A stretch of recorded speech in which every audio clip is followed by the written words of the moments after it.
kailangan ko lagi ay long sleeves na t-shirt at faded na lonta.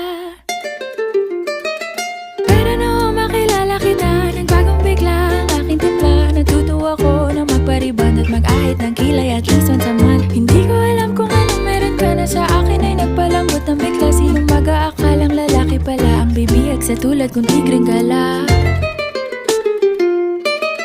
Kahit ako'y titibo-tibo, puso ko ay titibok-tibok pa rin sa'yo. Isang halik mo lamang at ako ay tinatablan, at ang aking pagkababae ay nabubuhayan na para bang bulaklak na namumukadkad. Dahil alaga mo sa dilig at katamtamang sikat ng araw-araw mong pag-ibig sa aking buhay.